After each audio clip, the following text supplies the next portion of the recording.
Hi, everybody. Let's see if I'm on. Make sure everything's working. Um,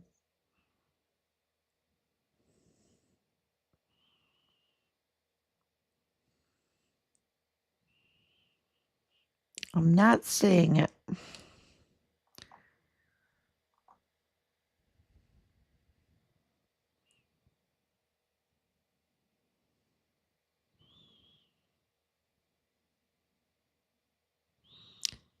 Okay, here we go. See it now. Okay. All right, everyone. Hi. This is 1703. 1703 days since Richard was premeditatedly, um, systematically, absolutely, in retaliation for murdered on Fort Bliss in El Paso, Texas, for reporting cartel tied criminal trafficking in his unit on Fort Bliss. And today we have so much breaking news. The first thing is that there has been more violence on Fort Bliss. An argument between two soldiers ended up in one killing the other. And, we have absolutely been reporting, of course, finding out all the things going on Fort Bliss and documenting it, and then um, the breaches of the SOPs, the standard operating procedures, and we've been reporting it.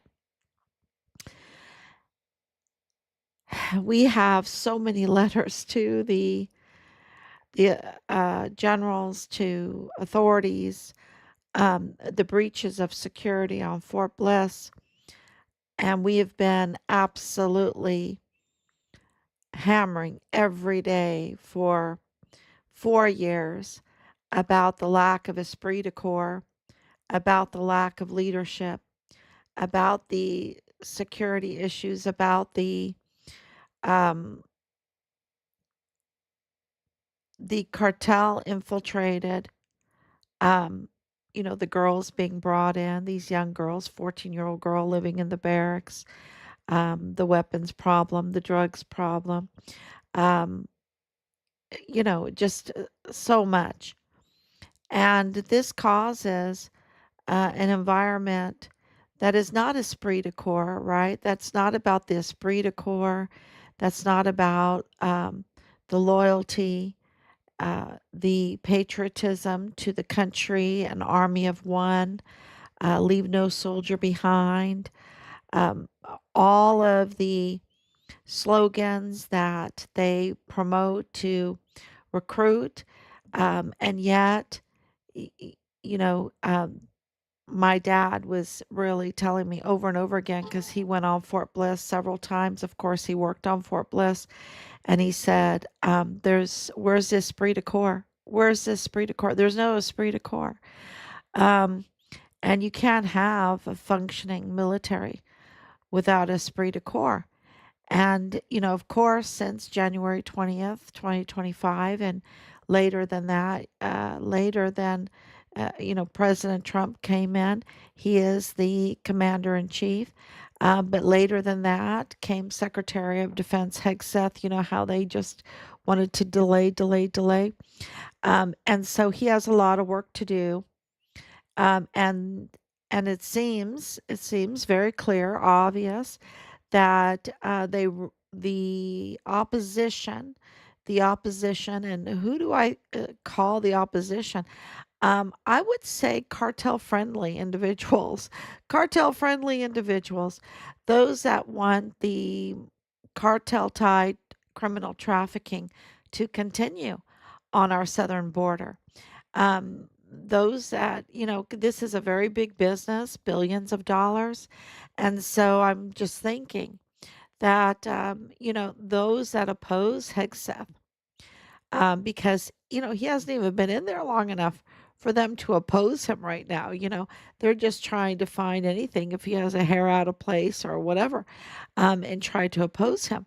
Um, there's really no basis for their opposition.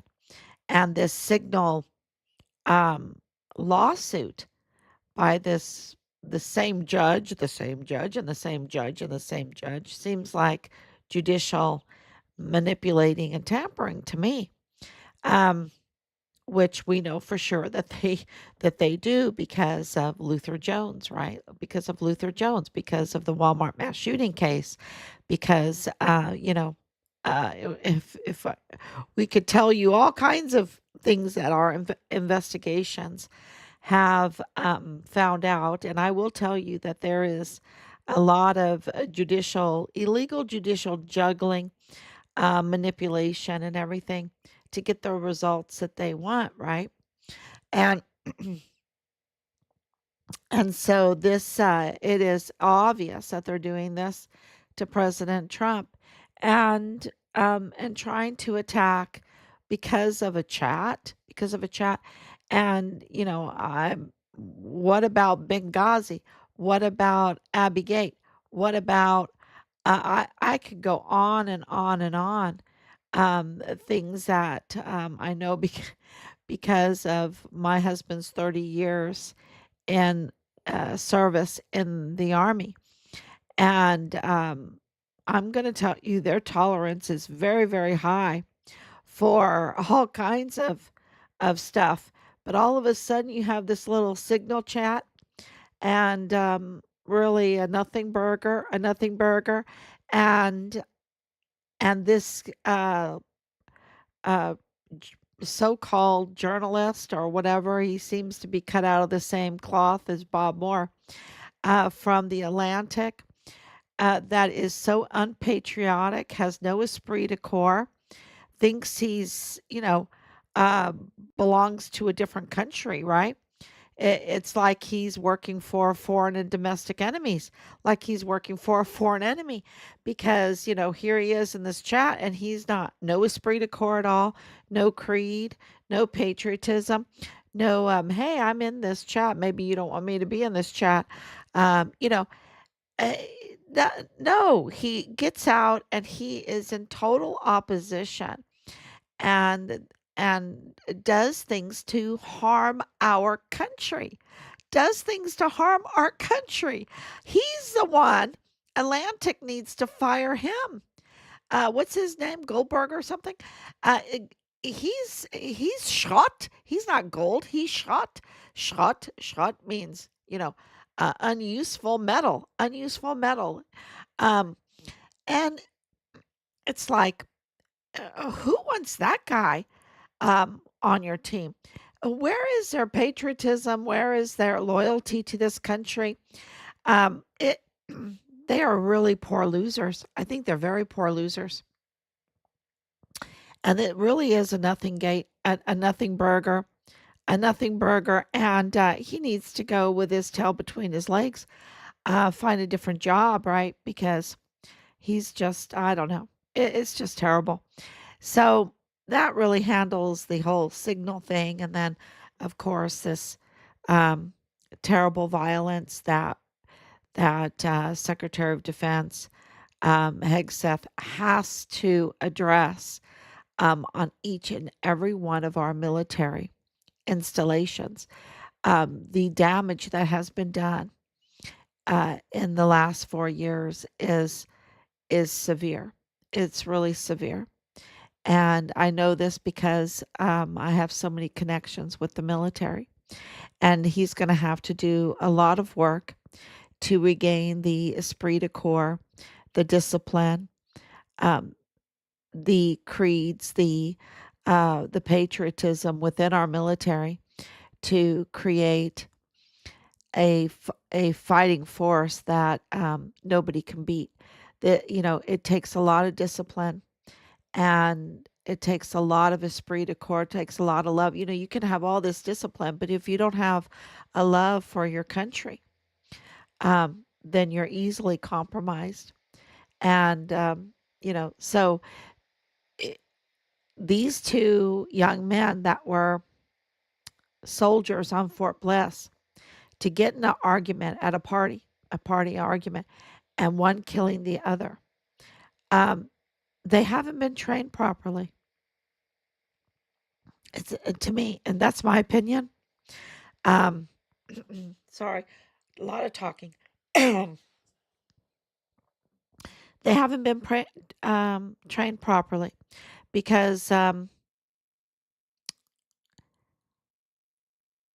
you cannot put yourself first when you're a soldier. And just to have this argument end up in a shooting, they're putting themselves first. You put God and country before yourself, right? God, country, your family, and it's really, really important that that is part of the training in the military because that's what makes the greatest. If you haven't, and I know he's pretty hated, Oliver Cromwell, um, one of the greatest generals ever, leading one of the greatest fighting forces ever that the world has ever seen. Um, it's very one thing that you learn, and so many have wanted to try to emulate what Oliver Cromwell uh, created with his military, and they haven't. When you read the books and everything, they want it without the faith and the patriotism of the country. And they tried to do everything he did except for instill the esprit de corps, instill the patriotism, instill the love for God the Father, God the Son, God the Holy Ghost. And that's really important. And I can go into a long discussion, but um, you have to love God. You have to love your country. You have to love your countrymen and put them above yourself. No soldier left behind, an army of one. And that is, anyone that has studied any kind of military knows that. And so, what this murder, this killing, has shown is a lack of that. So, Pete Hegseth is absolutely a man of faith. I know it for a fact. And it's a small world. It's a small world. Uh, so he's a man of faith, and he's a strong man, and they want him out. They want him out. So I I think that he's gonna withstand this attack, this targeting. Um, you know, it's really amazing that that he's someone that we really do need to give uh, the administration and everything the opportunity to prove themselves. Because let me tell you, what they're getting is it's going to be a lot of work. So we can't give up and we can't get complacent and we've got to fight, fight, fight, right? We've got to fight, fight, fight. And our son, um, he's making a real difference. He's a total hero. He is a total hero. And so that brings up the Walmart mass shooting case. Because Richard's case and heroism is absolutely intertwined with the Walmart mass shooting case. And today was just a huge day. I can't even tell you how big it was. Um, because Joe Spencer did a one-on-one interview admitting what we've been saying, also corroborating our audios that we have. Um, and, we have to thank him for doing that. Thank him very much for corroborating the validity of our audios. He said, repeated word for word when he met Patrick Crucius, and he said, my name is Joe Spencer. It might be Spencer, but I'm 100%. I'm Hispanic, and my backside, he said, is 100% brown, right? You have a problem with that? And Patrick Crucius, responded, no, I don't have a problem. I don't have racism. Um, and there's other so much evidence. 100% Patrick Crucius is not a racist. He's not a white supremacist. He was not full of hate.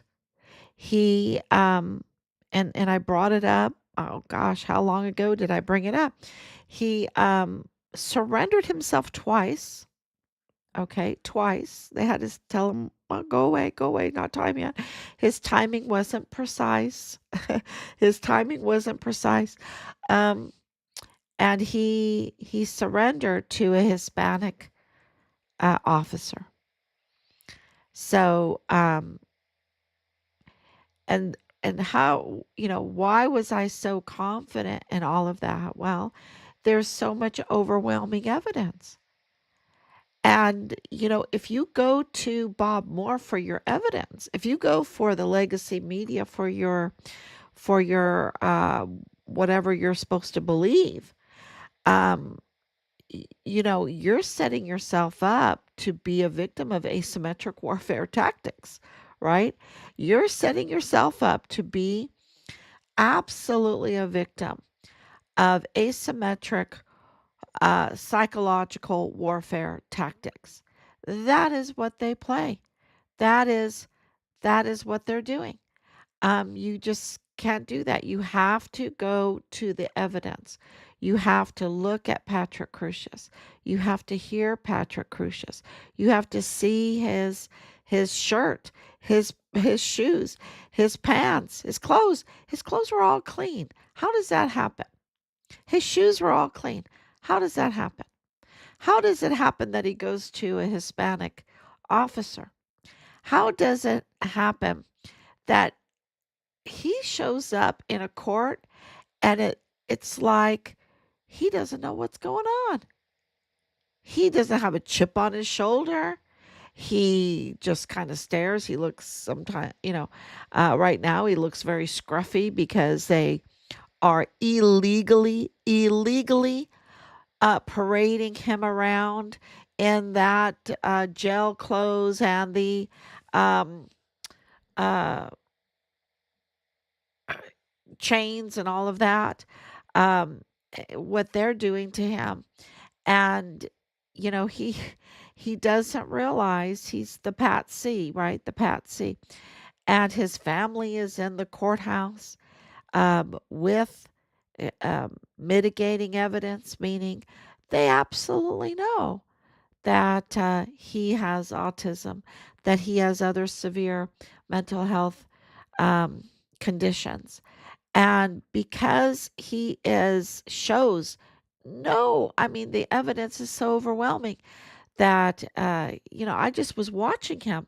I didn't know I had to look at the court case and to get the severe mental health condition. But I was just and I was like, gosh, there's something's wrong.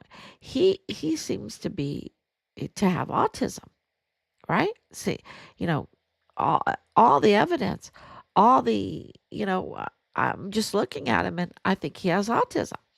Um, and because he's in, they can go and focus on one thing. Computer. I was just talking to someone today whose brother has autism, and very similar to Patrick Crucius. He's like in his 40s. This person, and he can kind of function. He could never live alone. He could never live alone. He could kind of function a little bit like taking a shower himself and stuff. But Patrick Crucius, absolutely, they have not been honest about who he is. And I'm not saying that he wasn't there. He was absolutely there, right? He was absolutely there. He was absolutely part of it. I'm not saying he's not part of it. Um, I'm saying that they have absolutely lied about who he is. And Joe Spencer lied to the federal court. Joe Spencer lied to Judge Guadarrama, to the federal court, um, you know, saying that, confirming that Patrick Crucius absolutely understood everything that he was doing, that he was absolutely able to take the plea deal, um, that he was absolutely capable of these hate crimes, because 90 life sentences, half of that is hate crime. Okay, that's why this is so important. So, almost, not quite, almost 7,000 years in prison, 90 life sentences, half of that is for hate crime. So he still gets what, 3,500 years in prison, right? But the other, it's it's going to be interesting. It's going to be interesting what next is going to come out, because Joe Spencer just admitted to lying to the federal court. And he absolutely, you know, really, uh, what do you call that? I need to get all the legal jargon for what he did to his client to plead him out to 90 years at the Alcatraz of the Rockies. It's because we even have more audios, right? We even have more audios. And, it's like, what did he do? And how and how much did he charge for all that? I mean, how much money did he make for this disgusting uh, representation, right? Or defense? This disgusting defense. It is. It's really disgusting. Whether you like Patrick Crucius or not, whatever, it is absolutely a disgusting defense. And so here he is, admitting that he is not a white supremacist. Okay, so then who uploaded the manifesto screed to the 8chan? Who did that? So you have a lot of questions. And why? This is the thing that, really people need to know. Bob Moore gets away with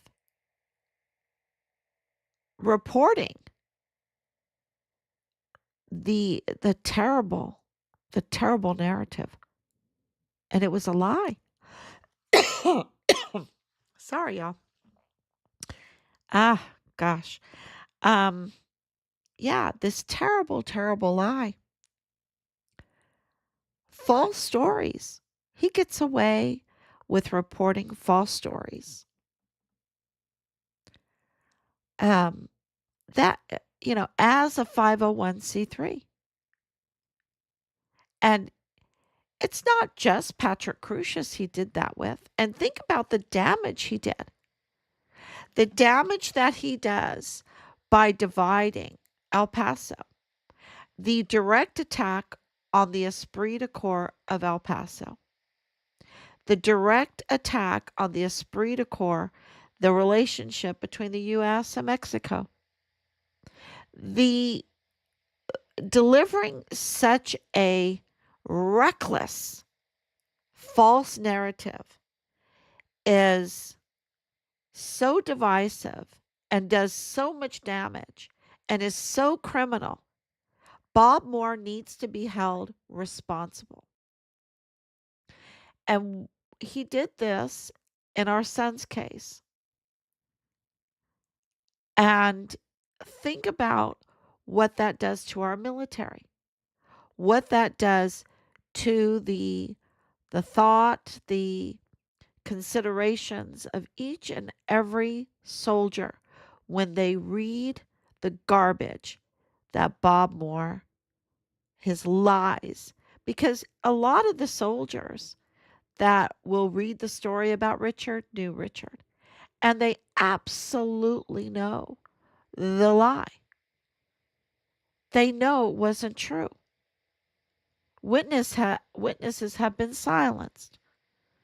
There was a lot of retaliation, and they knew it was a lie, and they saw Bob Moore not have Richard Six, but contribute to the ongoing asymmetric warfare tactic attack on our own soldiers. It is absolutely, in my mind, it was treasonous what Bob Moore did with Richard. It was absolutely an assault on our military. And the generals allowed it. Um, him leaking privileged information, publishing protected information. It just goes on and on. I can, uh, and coming onto my live stream and saying, "Oh, Patrick Crucius isn't autistic," and um, and there's so much more. There's so much more that happened during Christmas. There's so much behind the scenes. I just can't even tell you.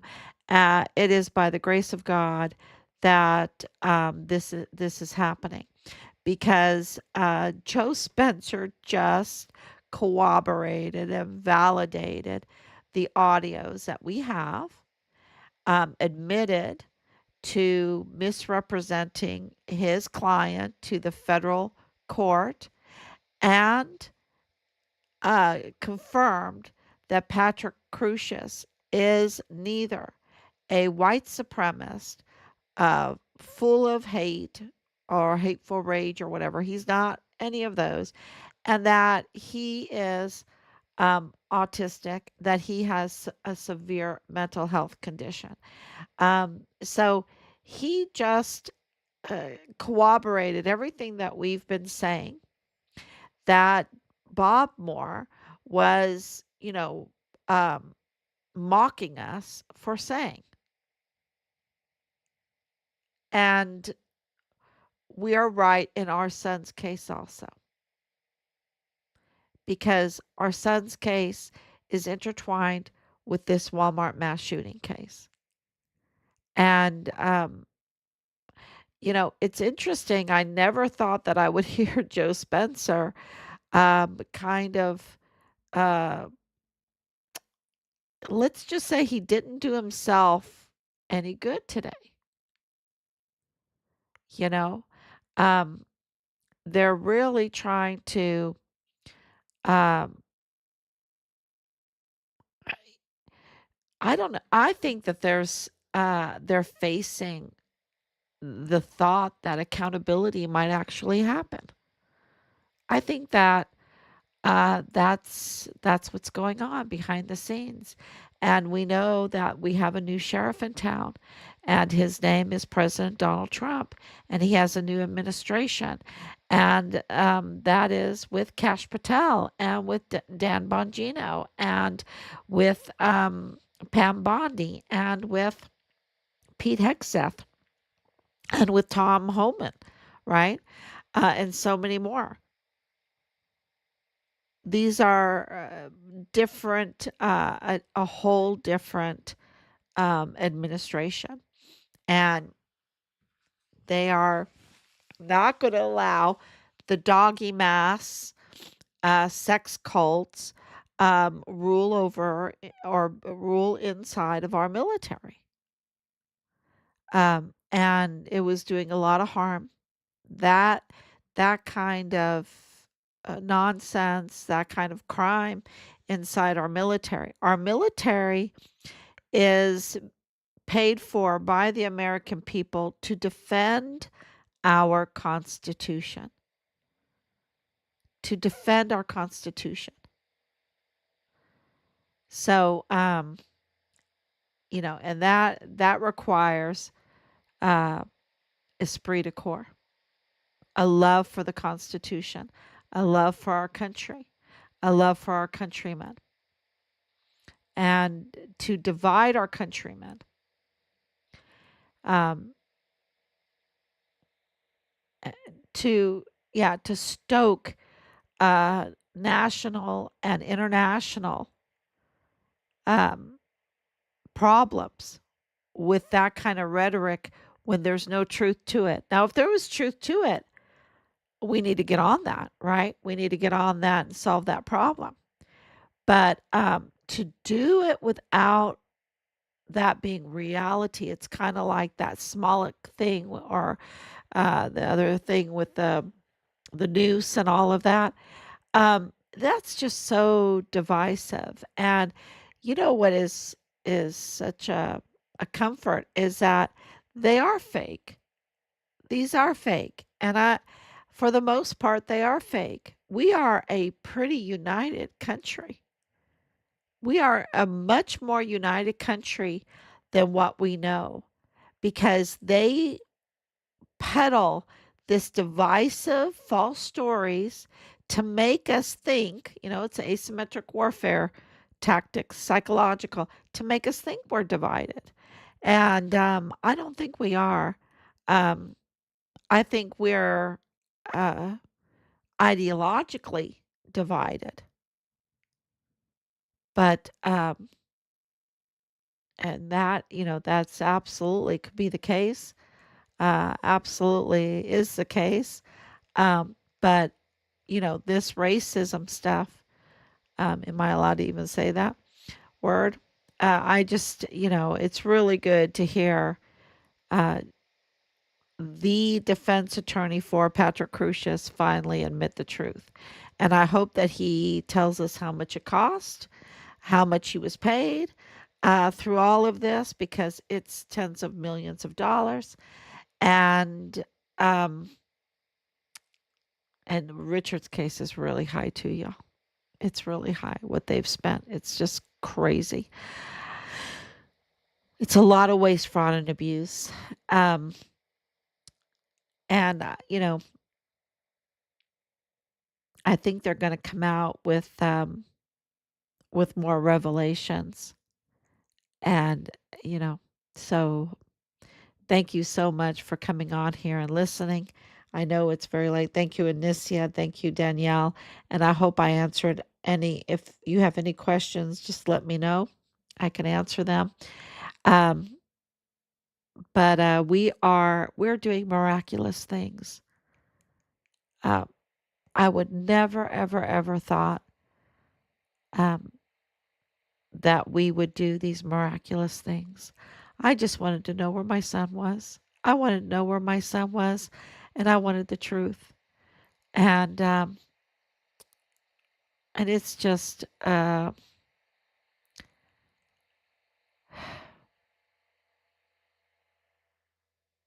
it's heartbreaking. It's heartbreaking. But we work it because of the effort to hide the truth about what happened to Richard.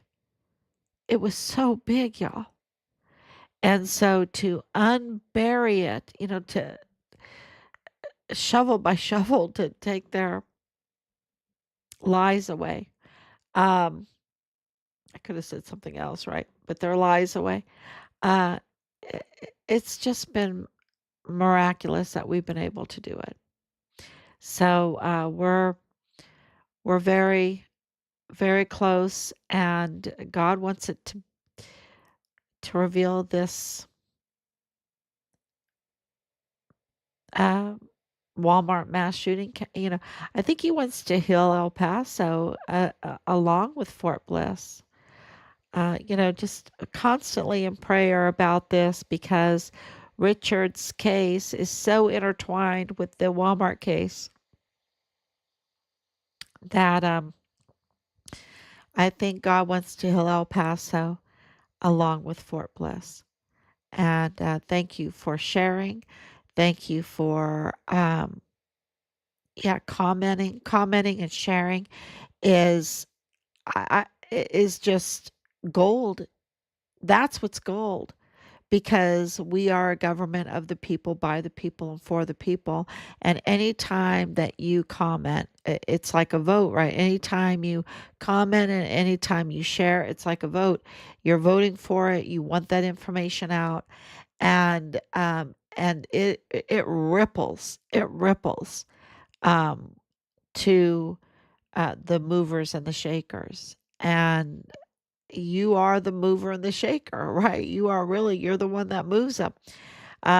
So anytime you share, anytime, and we're working very hard behind the scenes, we have huge, huge news to tell everybody. Um, really hard behind the scenes to get to the bottom of all of this. So thank you so much. God bless you, and I will be back tomorrow, God willing. Bye bye.